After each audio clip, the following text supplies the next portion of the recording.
सुष्मिता अपनी जेठानी शांति के साथ रहती थी। दिखाने को दोनों देवरानी जेठानी एक दूसरे से बहुत प्यार करती थी, लेकिन देवरानी जेठानी के बीच की लड़ाई उन दोनों के अलावा अगर कोई जानता था तो वो थे उनके पति। उन दोनों में हमेशा ही लड़ाई होती रहती थी, कभी खाने को लेकर तो कभी कपड़े को लेकर। ऐसे ही एक दिन सुष्मिता का पति वरुण अपनी पत्नी और अपनी भाभी शांति से कहता है,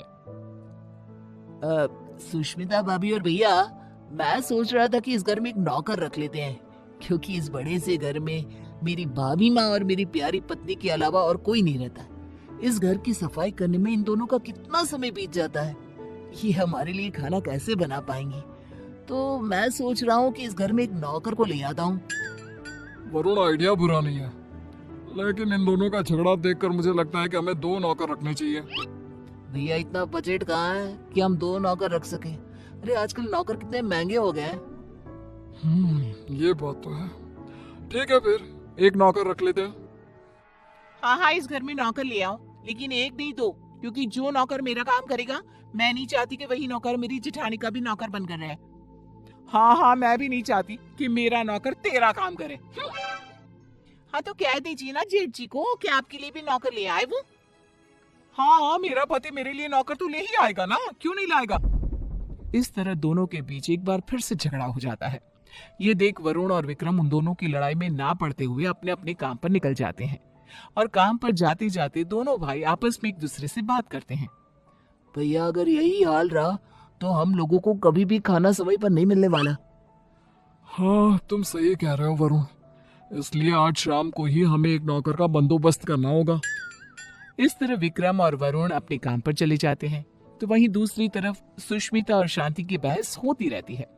वो दोनों अपनी बहस में इतनी मगन हो जाती हैं कि उन दोनों को पता ही नहीं चलता कि कब समय बीत चुका है।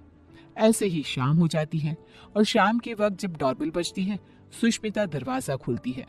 उसके सामने वरुण और विक्रम के साथ एक नौकर दिखता है। उस नौकर को देखकर सुष्मिता वरुण से कहती है, अरे वाह वरुण जी, आप तो आज सुबह नौकर की बात कर रहे थे, और देखो शाम को आप नौकर भी ले आए अपने साथ। पति हो तो ऐसा, वरना ना हो। सुष्मिता की बातें सुनकर शांति का गुस्सा 7वें आसमान पर पहुंच जाता है, जिसके बाद वो अपने पति के ऊपर चिल्लाते हुए कहती है, अजी आप क्यों नहीं लेकर आए? आपको दिखाई नहीं देता मैं कितनी थक जाती हूँ। अरे भाग्यवान, इस नौकर को मैं और वरुण हम दोनों ही लाए हैं। श्याम लाल किसी एक की चाकरी नहीं करेगा, बल्कि वो पूरे घर की सेवा करेगा। हाँ भैया, बिल्कुल ठीक कह रहे हैं। श्यामलाल, किचन ऊपर है, जाकर खाना बना दो। ठीक है साहब। श्यामलाल किचन में जा ही रहा था कि तभी शांति उसे रोकते हुए कहती है, अरे श्यामलाल, पहले तुम मेरा और विक्रम जी का खाना बना देना। इन दोनों को क्या है, इन दोनों का आराम से बनाते रहना, क्योंकि ये लेट नाइट्स होता है। ठीक है मैम साहब। अरे ऐसे कैसे श्यामलाल, पहले तुम मेरा खाना बनाओगी। बेचारा श्यामलाल उन दोनों की बात में फंस जाता है। वो सर पर हाथ रखकर बैठ जाता है, क्योंकि उसे समझ में नहीं आ रहा था कि पहले किसका खाना बनाया जाए। ये देख अब विक्रम श्यामलाल का समय फिक्स कर देता है, और अपने समय अनुसार श्यामलाल अपना काम करता है। कुछ दिन तो घर में शांति का माहौल बना रहता है, लेकिन एक दिन श्यामलाल कपड़े धोने के लिए सुष्मिता के पास जाता है और उसे कहता है, बेन साहब, कपड़े धोने के लिए हैं तो आप मुझे दे दीजिए, मैं अभी आपके कपड़े धो देता हूँ। उसकी बात सुनकर शांति आती है और उसके ऊपर चिल्लाते हुए कहती है, श्यामलाल, तुम पहले मेरे कपड़े धोगे। अगर तुमने मेरे कपड़े नहीं धोए तो मैं तुम्हें नौकरी से निकाल दूंगी। जी, नाम तो आपका शांति है, लेकिन आपके अंदर ना शांति नहीं है बिल्कुल भी। अरे इस समय वो मेरे कपड़े धोएगा। श्यामलाल उन दोनों की बातें सुनकर फिर से एक बार फंस जाता है। दुखी होते हुए कहता है, बेन साहब, आप दोनों ही मुझे अपने कपड़े दे दीजिए, मैं एक साथ कपड़े धो दूंगा। नहीं, हमारे कपड़े एक साथ नहीं धुलेंगे। नहीं, हमारे कपड़े एक साथ नहीं धुलेंगे। उनकी बात सुनकर श्यामलाल बेचारा एक बार फिर कंफ्यूज हो जाता है, और वहां से मुंह लटकाए नीचे किचन में जाकर काम करने लगता है। ऐसे ही समय बीतने लगता है, और एक दिन श्यामलाल शांति के कमरे में कुर्सी पर खड़ा होकर पंखे को रगड़ रगड़ के साफ कर रहा था। ये देख सुष्मिता नौकर के ऊपर चिल्लाते हुए कहती है, श्यामलाल, तुमने आज तक इस तरह से मेरे कमरे की सफाई तो नहीं करी। अरे ऐसी कौन सी मेहरबानी करी है जेठानी जी, जो तुम उनके कमरे की इतने अच्छे से सफाई कर रहे हो। श्यामलाल कुछ बोलता तभी शांति आ जाती है और सुष्मिता को जवाब देते हुए कहती है, देवरानी जी, आप कुछ नहीं बोल सकती क्योंकि अभी आपके कमरे की सफाई का समय नहीं आया है, तो आप मेरे कमरे में आकर अपना लेक्चर मत दो श्यामलाल को। सुष्मिता मुंह बनाते हुए वहां से अपने कमरे में चली जाती है। कुछ समय बाद श्यामलाल सुष्मिता के कमरे की सफाई करने आता है।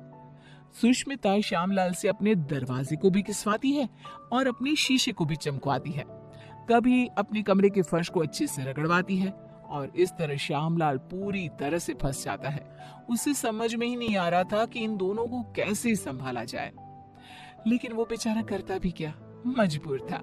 ऐसे ही एक दिन श्यामलाल बाजार से सब्जियां लेने जा रहा था, तभी वो खुद से कहता है, क्यों ना मैं एक ही समय पर दोनों मेम साहब की सब्जियां ले आऊं और दोनों को अलग अलग समय पर दिखा दूंगा कि मैं अलग समय पर यही सब्जियां लेकर आया हूँ। यही ठीक रहेगा। इस तरह श्यामलाल सब्जियों को लेकर आ जाता है, लेकिन जैसे ही वो घर में घुसता है वैसे ही उसके सामने सुष्मिता और शांति खड़ी होती है। ये देख श्यामलाल के पसीने छूट जाते हैं। ये देखकर सुष्मिता कहती है, क्यों श्यामलाल, तुम्हारे पसीने क्यों छूट रहे हैं?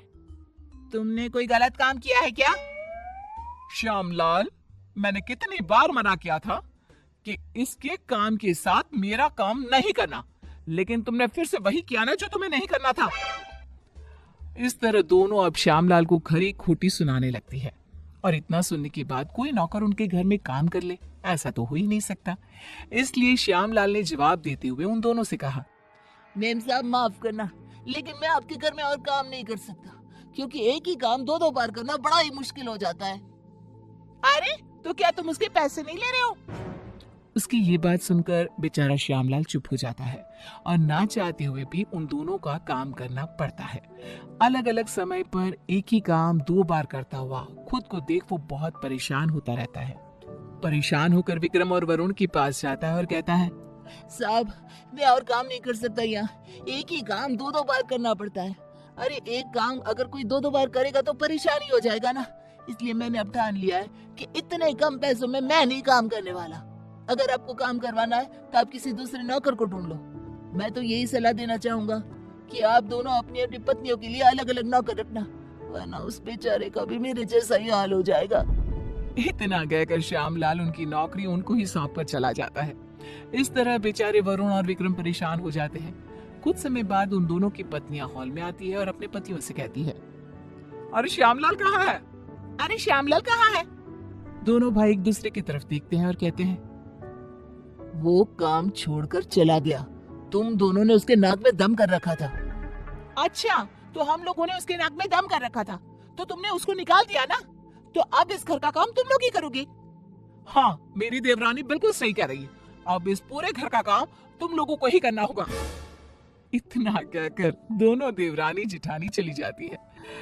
हाँ, बेचारे वरुण और विक्रम दोनों को ही घर का काम करना पड़ता है। घर की सफाई, कपड़े धोते, बर्तन धोते और खाना बनाने के बाद बेचारे दोनों ऑफिस जाते।